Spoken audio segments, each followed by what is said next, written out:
Psalm 3, the Revised Standard Version. O Lord, how many are my foes? Many are rising against me. Many are saying of me, there is no help for him in God. But thou, O Lord, art a shield about me, my glory, and the lifter of my head. I cry aloud to the Lord, and he answers me from his holy hill. I lie down and sleep. I wake again, for the Lord sustains me. I am not afraid of 10,000s of people who have set themselves against me round about.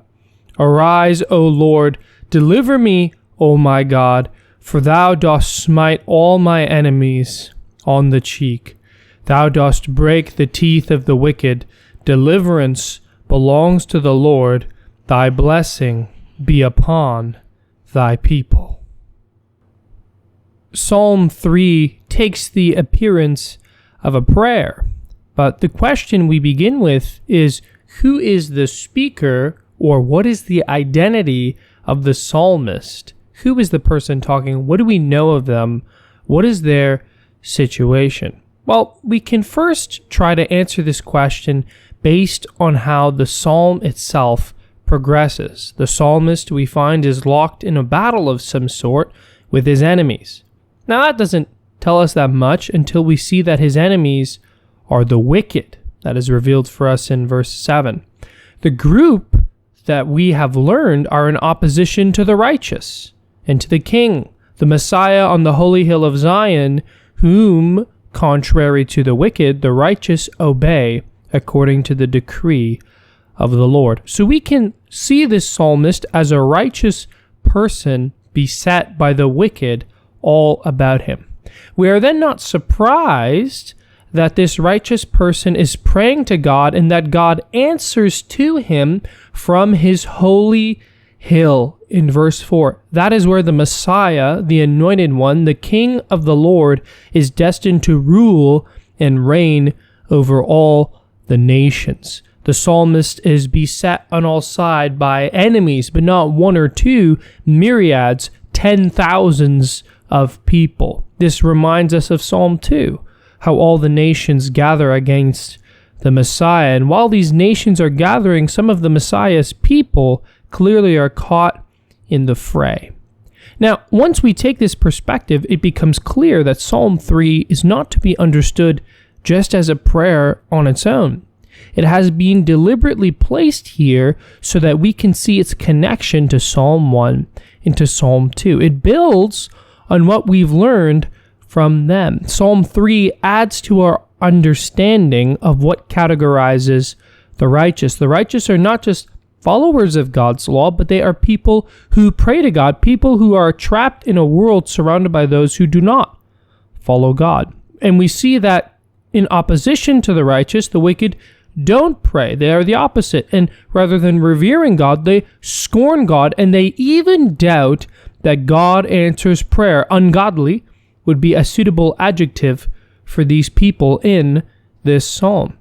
The psalmist says his foes are many. They rise against him, and they say there is no help for him in God. The modern atheist, according to this psalm, did not invent unbelief in God. Even in the days of the psalmist, the days of priests, tabernacles, prophets like Elijah and Elisha, of idol worship and child sacrifice, there were people who did not believe that God, the Almighty Lord, answered prayer. And the psalmist, in spite of their doubt, their taunting, and their jeering, he directs his prayers to God, who answers him from his hill. The Lord responds to him that the answer, God's deliverance, which is implied, is coming soon. Now, the righteous person, he doesn't simply pray, receive this answer, and continue praying. He stands on this answer in the psalm. He takes the reply of God on faith, and he lays down to sleep, though he is surrounded by his enemies on all sides.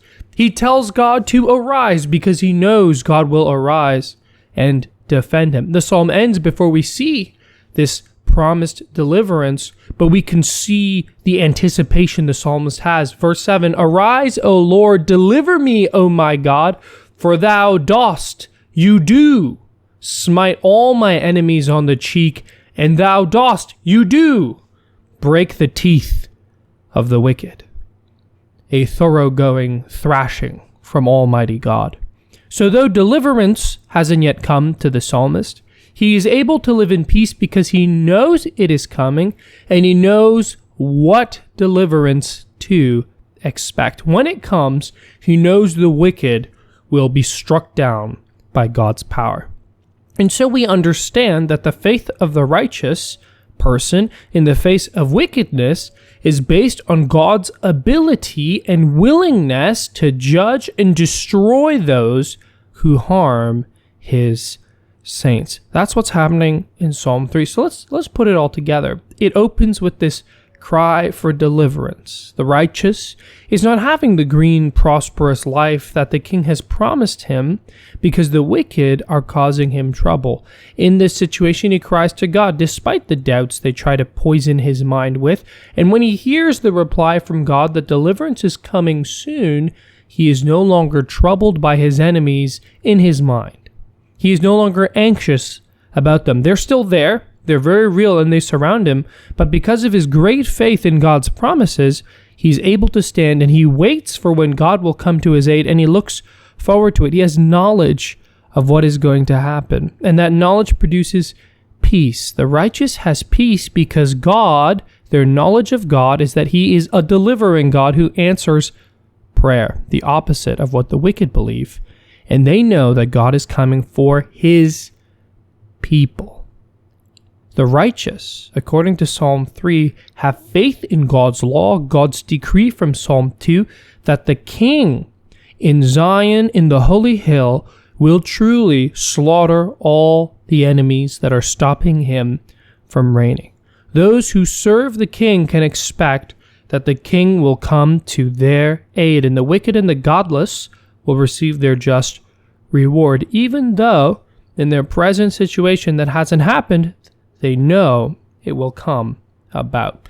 Now let's try and put that to our own lives. What can we connect from this to our own present lives? There's something very special about this psalm, about its image.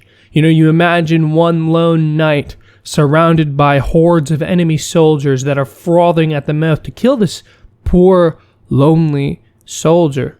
And in the midst of this violence and this chaos, he takes a nap. How can he nap? Because he knows God is on his side. And that puts a question to us. Do we have such faith in God's character, friends, that he indeed is willing and able to help, that truly God is on our side? Do we even realize that we are among the righteous, those that follow the king? We have a reigning king to go to in our times of need. And apart from that, do we know something of the wicked? Do they exist? Or are people simply misguided and everyone at heart is really a good person and no one really deserves punishment? Both of these are troubles that people face. It is true we are not to judge other people and we ourselves are sinners. All of these things are true. And Christians have great trouble seeing themselves as righteous because of our knowledge that we are sinners. But we also have great trouble as seeing others as wicked, who will be judged justly and rightly by God. As Christians, ironically, these fundamental beliefs of the Bible have put in us very little confidence in God's ability to sift out humanity. We think we know better than him who belongs there, what good deeds merit salvation and what don't. And these terms of righteous, wicked, enemy, and things like this, whenever they are used in church, so often are used incorrectly. Allow me to put it in context. Friends, we are ordered to love our enemies, and we can do so because there is a holy God who will judge them on our behalf. We don't love people because they are deep down inside good people. We love them in spite of their badness and because of God's goodness. And we know from what evil we have been rescued and have been changed. We know we are not righteous by our own power and therefore we do not judge, but we know we have changed, that there is a difference between us and others, that there is the Christian and he is in the world, and the world does not agree with what is in his heart. The Christian ethic of turn the other cheek, and when Jesus tells us to let others take advantage of us, is not supposed to instill in us this idea that wickedness doesn't have any real meaning and that what these people do is really just not a big deal and we should overlook it. That's not what forgiveness means in the Bible. That's not what it's all about. Sin is so wrong and evil, but it is simply not our place to judge people or to avenge ourselves on people. That is God's place. The wickedness of sin is solidified because for forgiveness, the price was the blood of God. Evil is real, friends, but so is forgiveness. Sinners are real, but so are saints.